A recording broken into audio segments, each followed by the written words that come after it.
Oui, bonjour tout le monde, bienvenue au webinaire Pornographie et santé sexuelle des jeunes, hashtag pornographie, deepfake, les adolescents et l'intelligence artificielle. Je vais me présenter, je m'appelle Alexandra Houle et je suis la présidente du réseau féministe québécois. Et aujourd'hui, on a décidé d'organiser un webinaire pour parler de la pornographie deepfake et en même temps faire l'annonce, le lancement de notre campagne de sociofinancement. Donc aujourd'hui, nous avons le grand plaisir d'accueillir Joanne Jutra, chercheuse et militante féministe engagée dans la prévention des violences sexuelles liées à la pornographie. Joanne est également l'autrice de l'essai Pornographie, un ouvrage de vulgarisation qui explore les conséquences de la consommation massive de pornographie sur la santé publique.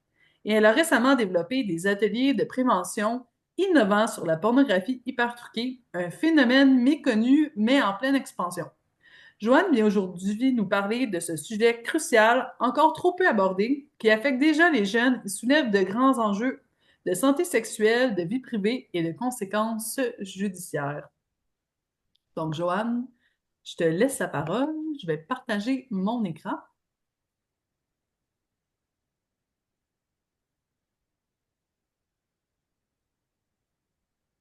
Et voilà. Alors, bonjour tout le monde. Alors, merci beaucoup, Alexandra, de m'avoir invité à partager mes derniers résultats de recherche sur ce phénomène émergent au Québec. J'aimerais commencer d'abord par un avertissement. Cette présentation s'adresse à un public adulte. Toutefois, vous ne verrez pas d'images pornographiques et vous ne connaîtrez pas les noms des sites spécialisés qui proposent la pornographie hyper truquée. Cette présentation vise à répondre aux questions suivantes. Qu'est-ce que la porno hyper truquée? D'où vient-elle? Quels sont les aspects légaux et judiciaires? Qui sont les producteurs-diffuseurs? Quelles sont leurs motivations? Qui sont les jeunes victimes? Quels sont ses effets positifs et négatifs sur la santé sexuelle des producteurs-diffuseurs? Et qu'avons-nous décidé de faire pour ce phénomène inquiétant? Alors, vous pourrez également consulter au moins une quarantaine de références là, à la fin de la présentation, après la période d'échange. Qu'est-ce que la pornographie hypertruquée? Selon l'Office québécois de la langue française, le terme pornographie hypertruquée est la traduction du terme anglais deep fake porn. Elle comprend des vidéos, des images, des textes et des sons de personnes qui sont engagées dans des scènes sexuelles qui sont créés à partir d'un matériel déjà existant. On peut penser à une photo, à une vidéo de nous qui est diffusée sur les médias sociaux ou dans l'Internet. Les scènes sont générées par l'intelligence artificielle et elles semblent très crédibles, alors qu'elles n'ont pas été réellement vécues par les personnes qui sont représentées dans la porno hypertruquée. On a en référence un documentaire qui a été réalisé en 2023 qui s'appelle Another Body, qui suit la quête de justice d'une étudiante après qu'elle ait découvert qu'une pornographie hyper truquée d'elle-même circulait en ligne. Alors, vous avez la référence au bas de la diapo. La pornographie hyper truquée, c'est aussi des sites qui permettent de dénuder, sans leur consentement, n'importe quelle personne à partir d'une photo diffusée dans le web. Il y a eu une émission à Radio-Canada, Les Descripteurs, qui a consacré un reportage à la pornographie hypertruquée en décembre 2023, qui actuellement explose en popularité au Québec. On y apprend que les 5 sites qui dénudent des personnes les plus visités par les internautes totalisent 18,5 millions de visites uniques et 145 millions de pages vues seulement au cours du mois de novembre 2023.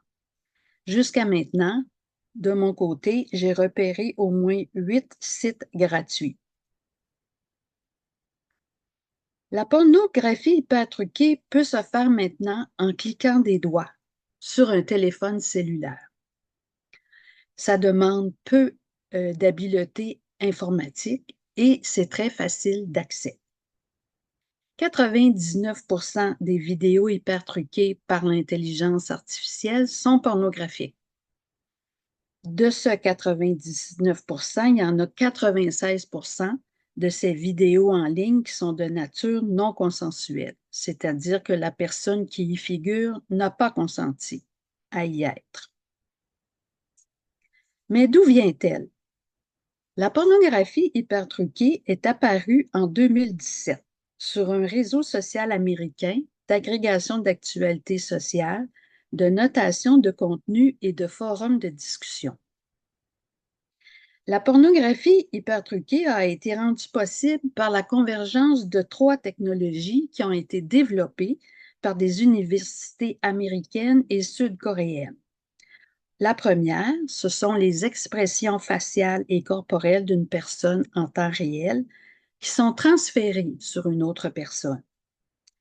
La deuxième technologie, c'est la production de la voix d'une personne qui est générée grâce à un échantillon de 3 à 5 minutes d'une vidéo. Et la troisième technologie, c'est l'articulation simultanée des mots prononcés par une personne sur les lèvres d'une autre personne. On s'est rendu compte en 2018 que l'épicentre de la pornographie hypertruquée se situait en Corée du Sud. Alors, on voit ici sur la photo les Coréennes qui ont manifesté leur indignation face à ce phénomène. Alors, on les voit brandissant le slogan My life is not your porn et vous pourrez avoir plus de détails sur leur combativité en écoutant ou en lisant plutôt l'article de Geneviève Gluck.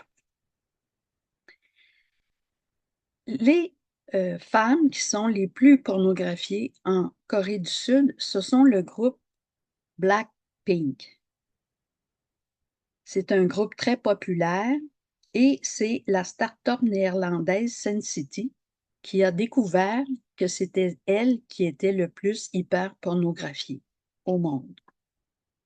Mais il y a aussi d'autres exemples de célébrités internationales qui ont été pornographiées. On pense entre autres à Taylor Swift, à Scarlett Johansson et à Emma Watson.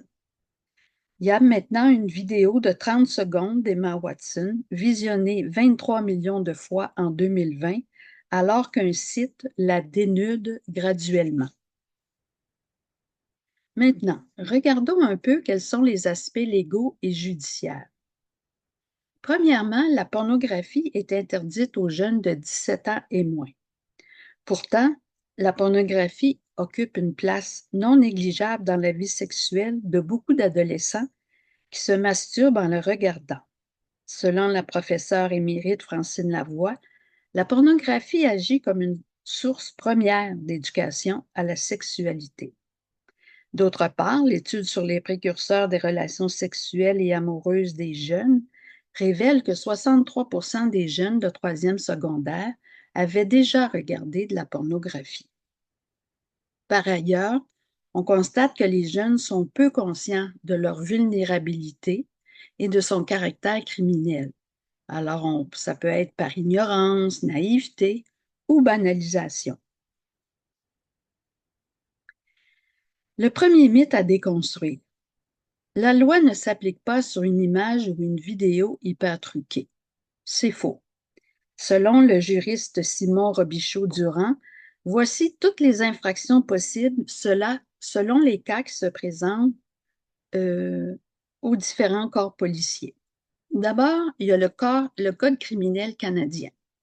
On retrouve les infractions liées à la fraude d'identité, au harcèlement criminel, à la diffamation, à la publication non consensuelle d'images intimes. On retrouve également l'accès, la possession, la production et la distribution de pornographie juvénile. Par la suite, on remarque aussi que la Charte québécoise des droits et libertés s'applique. Ça concerne principalement la sauvegarde de sa dignité, de son honneur et de sa réputation, de même que le droit au respect de sa vie privée y inclut le droit à l'image. Il y a également le Code civil du Québec qui s'applique pour les titulaires des droits de la personnalité, l'article 3, et le droit au respect de sa réputation et de sa vie privée à l'article 35. Maintenant, regardons qui sont les producteurs diffuseurs. Dans un premier temps, on retrouve l'industrie pornographique. Selon des chercheurs italiens, il y a 20% des personnes qui apparaissent dans les pornos hyper truqués qui sont des actrices porno dont on a volé le visage et ou le corps. Il y a par la suite les partis politiques adverses. On prend l'exemple, entre autres à droite, là, de la première photo en haut, de Svetlana, qui est une femme politique, une dirigeante publique, une journaliste et une militante des droits de l'homme, ancienne membre du Parlement ukrainien qui a été hyper-pornographiée par les Russes. Il y a aussi les personnes qui militent pour différentes causes, principalement les personnes contre la prostitution ou la pornographie, dont, entre autres, Kate Isaac, la leader du mouvement Not Your Porn, qu'on peut voir dans la deuxième photo. Par la suite, il y a aussi les pédophiles. Le caporal Philippe Gravet de la GRC s'attend à un déferlement de la porno hyper truquée produite par des pédophiles au pays en 2025. Et finalement, il y a des sites spécialisés en intelligence artificielle parce qu'aujourd'hui, n'importe qui peut commander, vendre ou acheter de la porno hyper truquée sur des sites spécialisés. On y retrouve des images ou des vidéos pornographiques de bébés d'à peine 6 mois. En février 2025, on a vu apparaître la production de contenu par des influenceuses trisomiques sexy générées par l'intelligence artificielle sur un média social très populaire. En mars 2025, on a vu également la production de pornographie hyper truquée par l'intelligence artificielle qui représentait des femmes démembrées. Alors, vous comprendrez qu'on assiste présentement à la naissance d'une industrie qui prend de l'expansion très rapidement.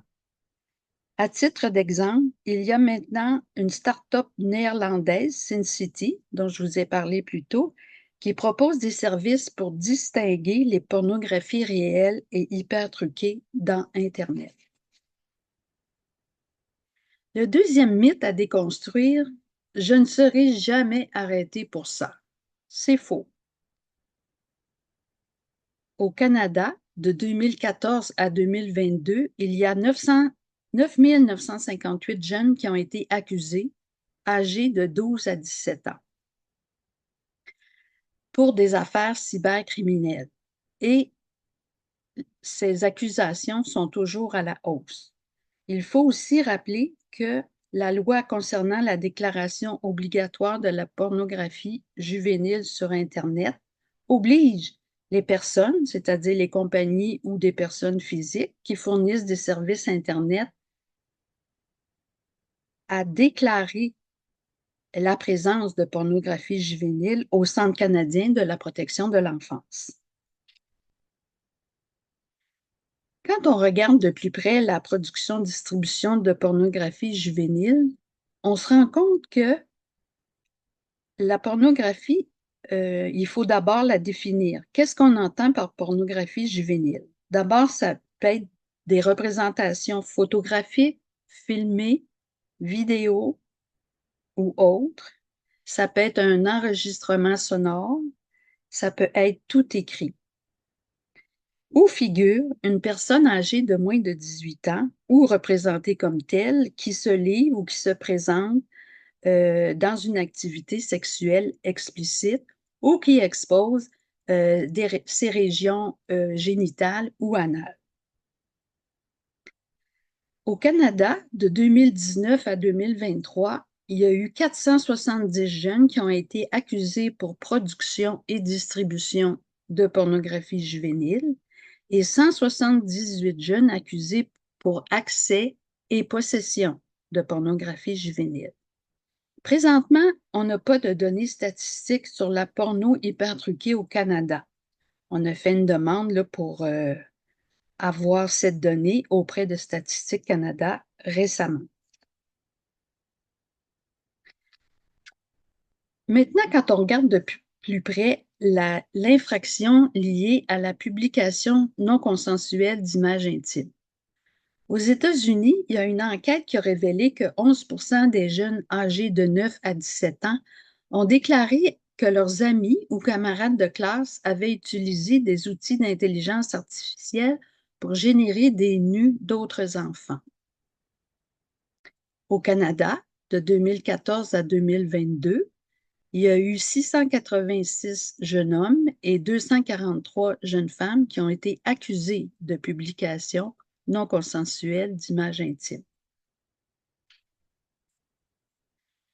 Maintenant, qu'est-ce qui arrive quand les jeunes sont interpellés concernant ces infractions?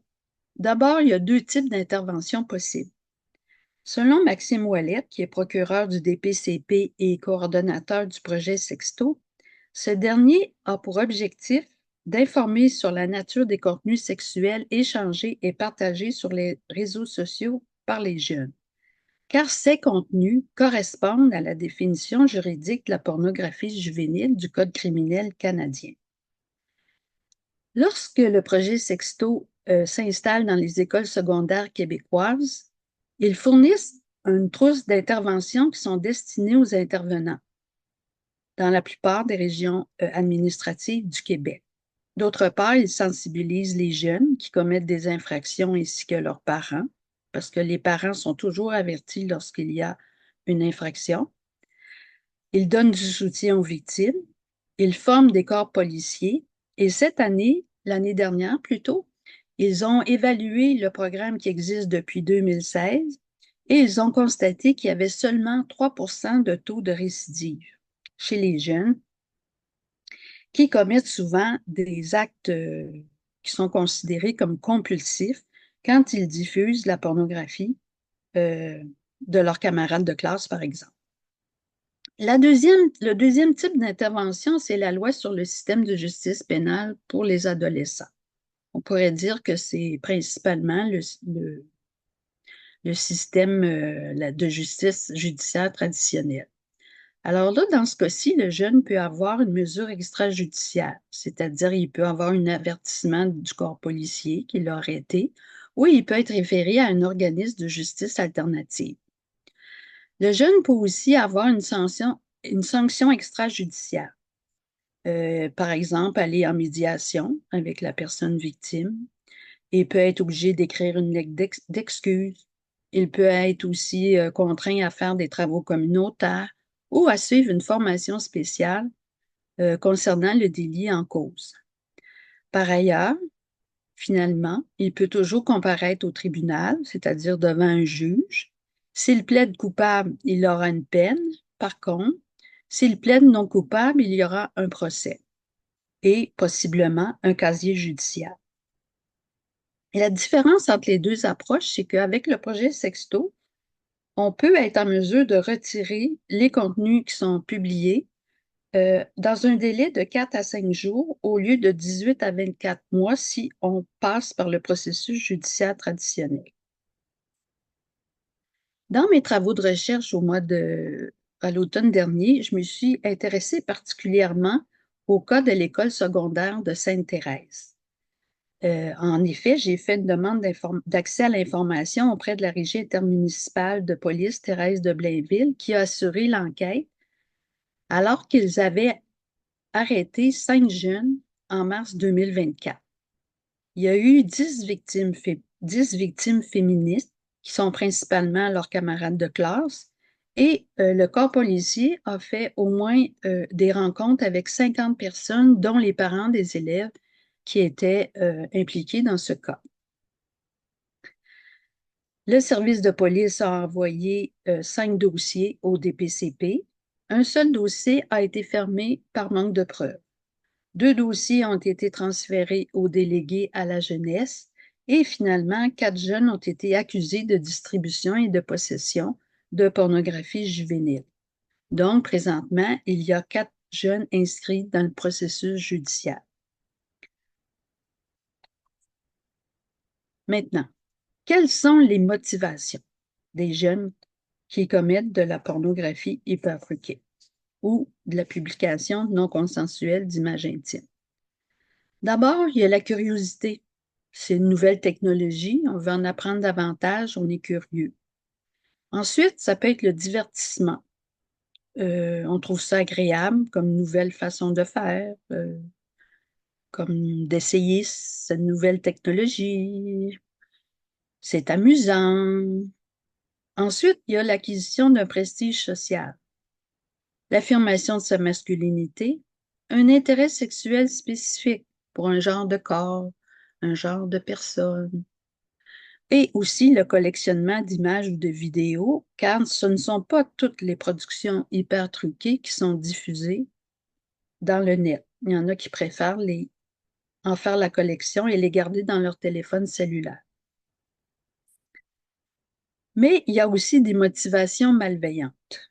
Alors, le projet Sexto, dont je vous parlais précédemment, a analysé qu'il y avait au moins 41% des cas où il s'agissait d'actes malveillants. Donc, ça peut être du harcèlement de camarades de classe, de filles de son entourage, ça peut être de l'humiliation, ça peut être la vengeance à la suite d'une rupture amoureuse, ça peut être aussi pour des gains monétaires, parce que dorénavant, on peut vendre des productions hyper truquées à des sites spécialisés dont je vous ai parlé plus tôt, ou ça peut être pour faire de l'extorsion, c'est-à-dire dire à la personne qu'on va diffuser la vidéo si elle ne nous donne pas autant d'argent. Il y a aussi le sentiment de pouvoir faire ou défaire une réputation. Maintenant, qui sont les jeunes victimes?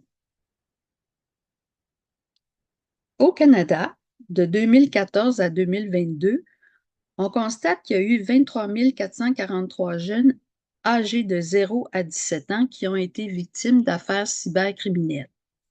Et c'est toujours à la hausse. Par affaires cybercriminelles, ça comprend la distribution non consensuelle d'images intimes, l'extorsion, le harcèlement criminel, les communications indécentes ou harcelantes, proférer des menaces et toute autre infraction qui sont violentes. Maintenant, regardons de plus près le troisième mythe qui circule. Cela ne fait aucun mal puisque c'est virtuel. C'est faux. Il faut savoir que tous les aspects de la vie des victimes sont affectés par cette intrusion dans leur intimité sexuelle. Alors, les victimes vont ressentir beaucoup d'isolement, une forme de déshumanisation, de l'impuissance devant cette technologie, de l'anxiété dans certains cas, des symptômes dépressifs, du stress post-traumatique, des peurs irrationnelles ou viscérales, dont la peur que son employeur voit cette vidéo hyper truquée et de perdre son emploi, ou finalement la peur d'être suivi et d'être agressé sexuellement dans la vraie vie. Il y a des victimes qui vont se mutiler et il y en a d'autres qui vont se suicider. Il y a plusieurs filles ou femmes qui vont quitter les réseaux sociaux afin d'être victimisées à nouveau et on va aussi voir chez elles la diminution de leur sentiment de sécurité, d'autonomie et d'estime de soi. Maintenant, quels sont ces effets positifs et négatifs sur la santé sexuelle des producteurs-diffuseurs? Alors moi, j'ai choisi une approche positive face à la pornographie hypertruquée car c'est un enjeu controversé qui met en cause la dimension éthique et juridique de la santé sexuelle. L'approche de l'interdiction n'a pas été retenue car elle incite à la transgression des normes sociales établies et c'est souvent ce qui est recherché par les jeunes à l'adolescence. Alors j'ai donc choisi de miser sur leur esprit critique, leur jugement et leur discernement.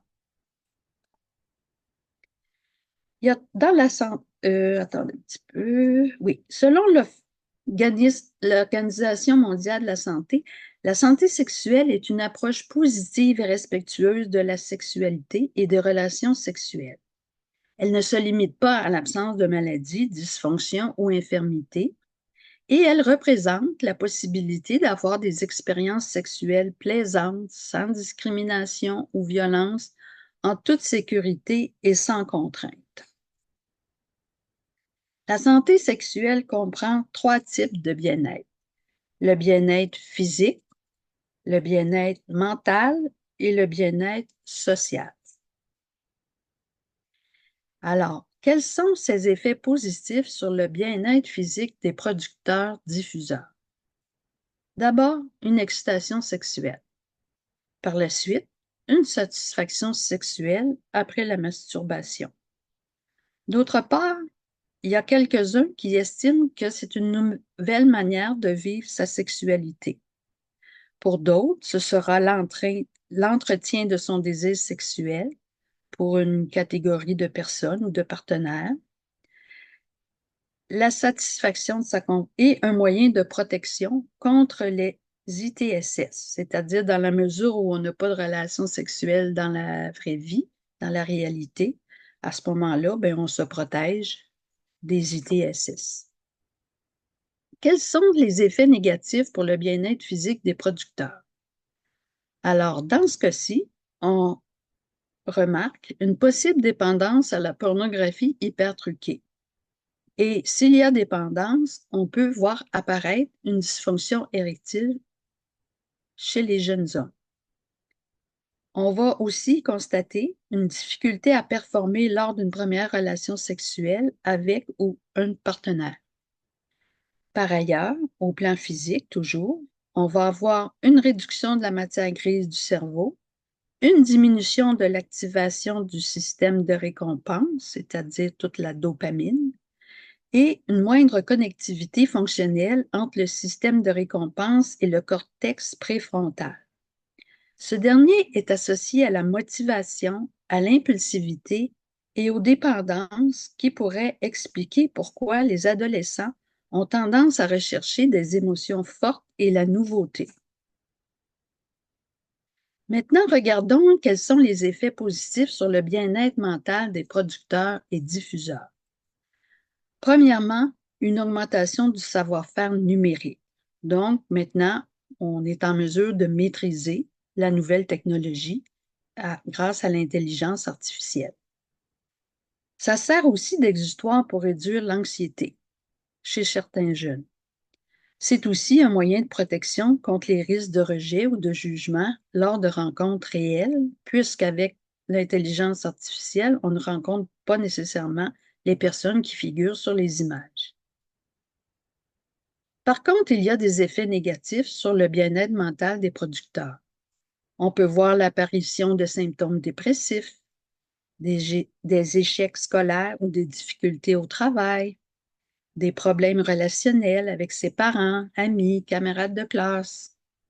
On voit aussi l'apparition de distorsions cognitives entre le réel et virtuel. On ne sait plus trop bien où est la frontière. Il y a aussi une culpabilité à l'égard des victimes et un trouble de personnalité paranoïaque lors de la diffusion des productions en ligne. Maintenant, quand on regarde le bien-être social, on constate les effets positifs suivants chez les producteurs-diffuseurs. D'abord, il y a la création et le renforcement des liens sociaux et affectifs avec leur pairs. Souvent, on va essayer la nouvelle technologie avec des amis, avec des camarades de classe. Alors, on sent un resserrement des liens entre nous. Il y a aussi l'augmentation de leur domination et de leur contrôle sur les filles, les femmes et les enfants grâce à l'intelligence artificielle. Il peut y avoir aussi la croissance de leur puissance à faire ou à défaire une réputation et aussi la possibilité de contourner la demande de consentement auprès de leur partenaire tel qu'exigé par la loi. Alors que dans la vraie vie, on doit demander la permission à quelqu'un pour diffuser sa photo ou pour avoir des relations sexuelles. Alors dans ce cas-ci, ce n'est pas, c'est comme la porno est produite de façon non consensuelle, donc on vient contourner la demande légale de consentement. Il y a aussi des effets négatifs sur le bien-être social des producteurs-diffuseurs. D'abord, il pourrait avoir une intervention ou une arrestation de la part des corps policiers ou, comme on a vu précédemment, là, en ce qui concerne les interventions possibles. Il y a aussi un casier judiciaire à la GRC avec des conséquences sur l'emploi, sur les assurances qu'on peut obtenir, sur notre recherche de logement, sur les demandes d'immigration au Canada ou nos voyages à l'étranger, notamment aux États-Unis. Il y a aussi la possibilité que ma photo soit utilisée dans une porno hyper truquée gay alors que je suis hétérosexuelle. Ma réputation peut être entachée auprès de mes amis et de ma camarade de classe qui ne sont pas du tout favorables à la pornographie hyper truquée. Et on peut ressentir aussi la peur que la sexualisation de l'espace virtuel puisse mener à des crimes réels dans, euh, dans la vraie vie. Maintenant, il y a des ressources qu'on peut consulter si on est victime de pornographie hyper truquée, créée ou diffusée sans notre consentement. D'abord, il y a CyberAide, Aidez-moi s'il vous plaît, Tel Jeune, le Centre canadien de protection de l'enfance et le projet de loi 73 qui va établir un nouveau recours en vertu de la loi visant à contrer le partage sans consentement d'images intimes. À la suite de ces premiers travaux de recherche, il va y avoir d'autres travaux à réaliser, à poursuivre, principalement sur le portrait détaillé des sites et des plateformes numériques qui produisent et vendent la porno hyper truquée, mais aussi j'aimerais faire l'analyse des décisions rendues par les divers tribunaux au Québec sur les infractions liées à la pornographie hyper truquée. J'aimerais aussi explorer des pistes de solutions législatives, administratives, sociales et technologiques pour contrer le phénomène. Maintenant qu'on a pris connaissance de l'ampleur de ce nouveau phénomène, qu'est-ce que l'on fait? Notre réponse, c'est de la prévention. En effet, le réseau féministe québécois a décidé d'agir avant l'apparition massive des problèmes afin d'éviter l'instauration de comportements préjudiciables chez les jeunes. Alors, on a besoin de votre soutien. On va lancer aujourd'hui même une campagne de sociofinancement. Cette campagne va comprendre une série d'ateliers de prévention clés en main sur l'accès, la possession, la production et la distribution de pornographie juvénile, hyper truquée ou non, d'une durée de 75 à 90 minutes selon les milieux visités. La clientèle que l'on a ciblée, ce sont les jeunes âgés de 12 à 29 ans, toujours en conservant notre approche basée sur la santé sexuelle. On escompte visiter les 17 régions administratives et les ateliers pourront être tenus en langue française et anglaise. Notre objectif, finalement, c'est de répondre aux problèmes de criminalité émergents liés à la violence sexuelle chez les jeunes. Donc, vous voyez maintenant au bas de l'écran le lien pour aller avoir plus de détails sur cette campagne de sociofinancement. Alors, je vous remercie beaucoup de votre écoute et de votre soutien.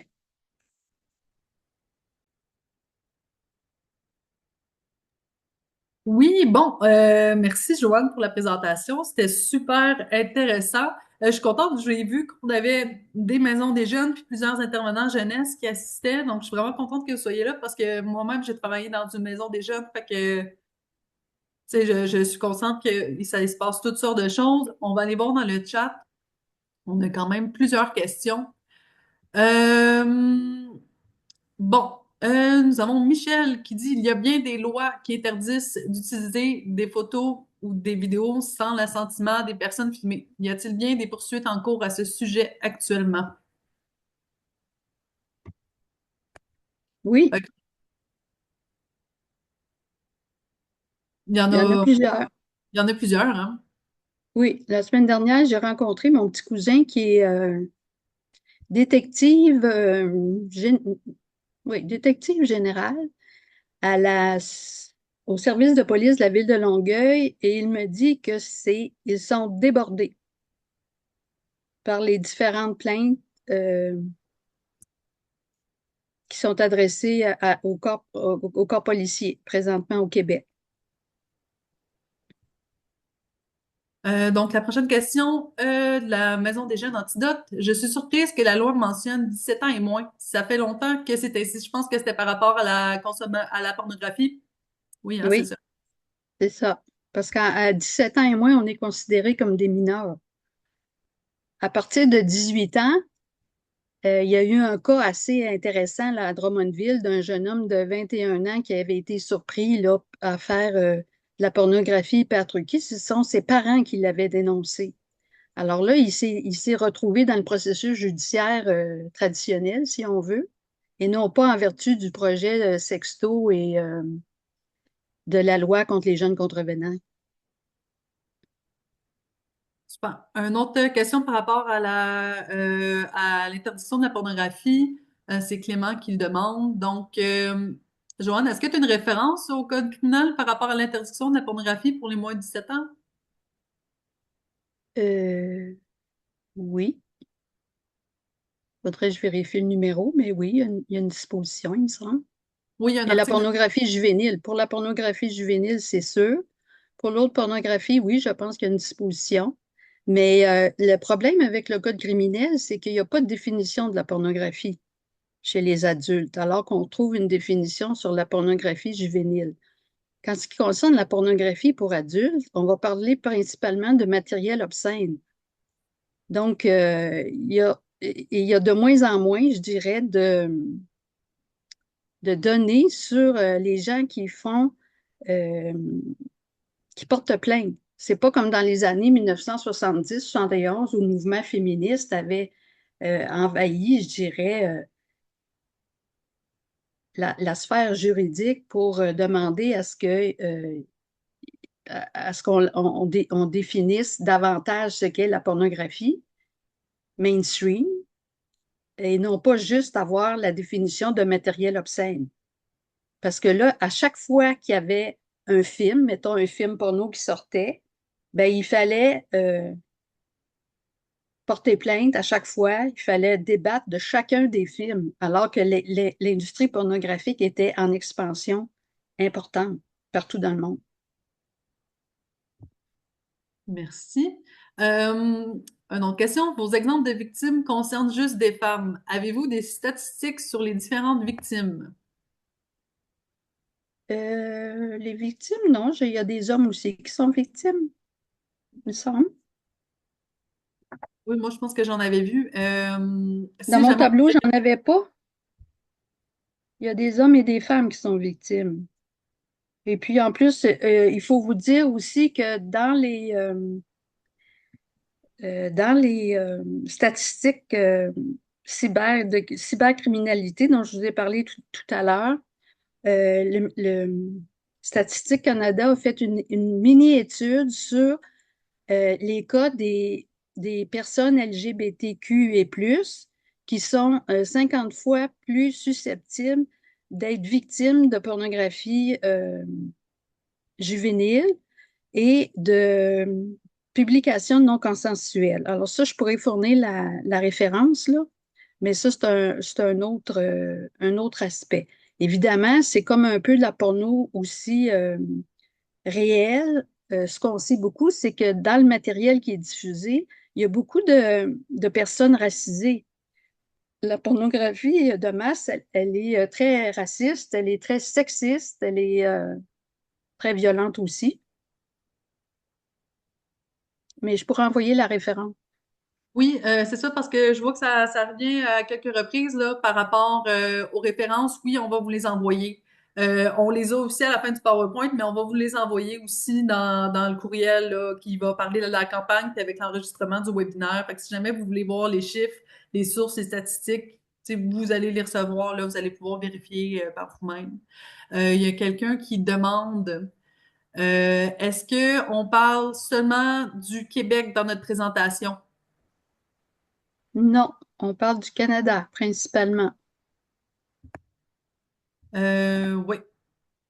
Pour Euh, les, ouais, pour les graphiques que j'ai proposés, oui, c'est principalement pour l'ensemble du Canada, mais il y a moyen avec la base de données du programme de la déclaration de la criminalité de Statistique Canada de sortir les données par province.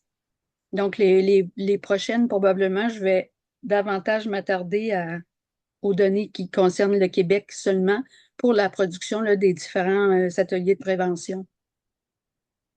C'est bon. Prochaine question. Parmi les effets négatifs sur les producteurs-diffuseurs, ça, je pense que c'est plus un commentaire. Certains pourraient être des causes et non des effets. Des quoi? Des causes plutôt, plutôt qu'un effet négatif. En tout cas, Oui, ben, il faudrait vérifier lesquels, là. Je suis prête à regarder ça de près, là. ok. Lorsque vous mentionnez les effets positifs, ce sont des effets partagés par des producteurs-diffuseurs. Oui, oui, oui, oui, ça, c'est ce que les chercheurs rapportent principalement. Oui, puis je pense que ce qui peut être intéressant aussi d'ajouter, c'est que lorsqu'on parle d'effets positifs, c'est pas parce qu'on encourage les gens d'en faire parce que ça a un effet positif, c'est vraiment pour que vous puissiez comprendre, vous, du côté des personnes vont en produire puis en diffuser, comment qu'eux se sentent.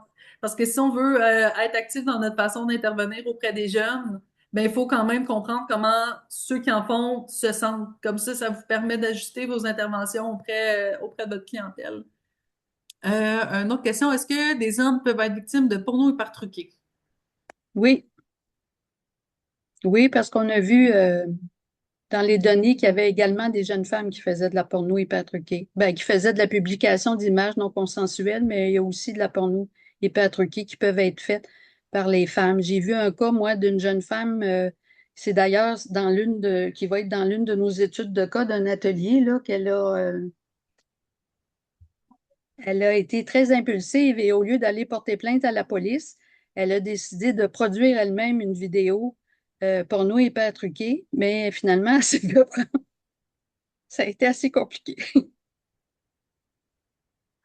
Une autre question, est-ce que les peines sont suffisamment lourdes pour prévenir cette pornographie et pour les récidives? Ça, c'est une excellente question parce que les lois par rapport à tout ça, bref, Joanne, je te laisse répondre à ça. Oui, je pourrais pas dire que je pourrais pas dire que les peines sont particulièrement sévères. Par contre, ce qu'on sait, quand on a rencontré le procureur de la Couronne, Hugo Rousse, là, qui s'occupait de ça, il nous a dit qu'il fallait se référer à un arrêt, l'arrêt Friesen, qui fait en sorte que la Cour suprême du Canada a demandé aux tribunaux canadiens des différentes provinces de donner des peines plus sévères en tout ce qui concerne les crimes sexuels au Canada afin d'éviter la banalisation. Donc ça, c'est assez important. Euh, C'était quoi donc il y avait une autre chose, je voulais répondre. Euh, Les peines sont-elles assez sévères? Oui. et Si pour les vous êtes un récidives, adulte, c'est 14 ans de prison maximum. Euh, Maintenant, si vous êtes un jeune, ça va dépendre beaucoup, je pense, dans les différentes décisions que j'ai vues jusqu'à date, de l'intention qui était à l'arrière des actes compulsifs commis par les jeunes. Alors ça, c'est assez important, c'est un truc qui tient compte. Mais il y a aussi, c'est ce que je vous disais dans les recherches à poursuivre, euh, en regardant les décisions émises par les différents tribunaux, un des éléments que je veux approfondir, je veux justement voir c'est quoi la sévérité des peines qui sont accordées aux adolescents de même qu'aux personnes âgées. J'en ai eu une, moi, que j'ai regardé, là, le fameux cas dont je vous parlais là, d'un majeur là, à Drummondville. Là. Lui, la Cour a ordonné 8 ordonnances contre lui. Et c'est assez. Moi, quand j'avais lu l'article dans le journal, on disait qu'il ferait de la prison, chez 9 mois de prison à domicile. Fait que je trouvais ça pas assez sévère, hein. Et alors, j'ai regardé attentivement, je suis allée vérifier la décision du juge Alexandre Tardy, et là, j'ai retrouvé qu'il y avait 8 ordonnances. Alors, c'est assez salé comme truc.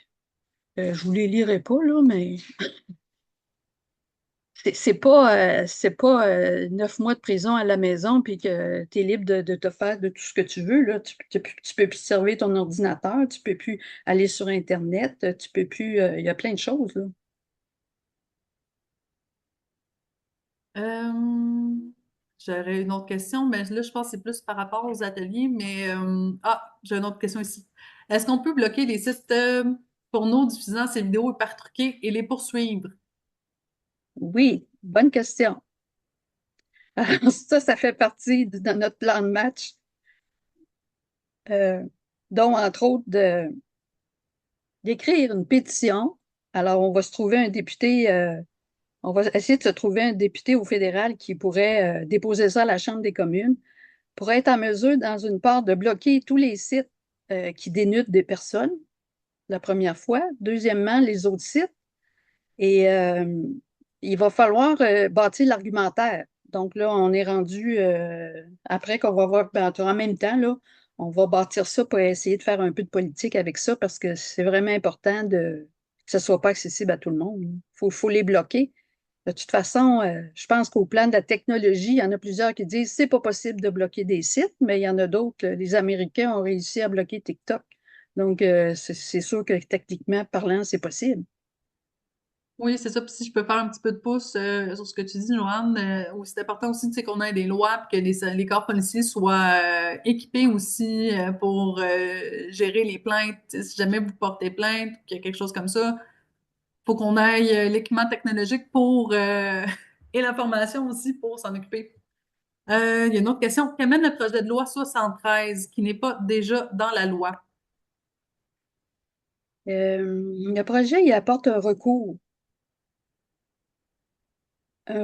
qui fait en sorte qu'on n'est pas obligé de passer à travers tout le processus euh, juridique, le procédure judiciaire. On a essayé de voir, il y a 2 semaines ou un mois, là, j'ai participé à un webinaire du ministère de la Sécurité publique et du Québec, là. Et la procureure Joanie Saint-Pierre nous a dit que pour l'instant, ils sont en train de voir toute la réglementation puis comment ce recours-là va s'appliquer. Puis, j'ai parlé déjà aussi avec un juge à Drummondville qui me dit que lui, il trouvait que c'était un peu, la loi 73, un peu de redondance avec ce qui existe au fédéral, puis qu'il ne pensait pas qu'il y avait eu beaucoup de collaboration entre les deux paliers de gouvernement pour essayer de voir comment ça allait s'appliquer. Donc, pour l'instant, on pense que ce nouveau recours-là va être davantage publicisé à l'automne 2025. Donc, à ce moment-là, c'est sûr que nous, on va intervenir pour voir comment il va s'appliquer puis informer finalement les différentes personnes. Mhm. Là, il est rendu 12h56. Je vais prendre une dernière question, puis elle est vraiment très intéressante. Je te remercie, Ivy. Ta question, c'est, j'imagine que la pornographie hyper truquée ne doit pas être disponible et acceptée sur les sites de pornographie populaires comme Pornhub. Ça doit sûrement être diffusé sur des sites spécifiques, j'imagine. Non, il y a de la pornographie hyper truquée sur Pornhub.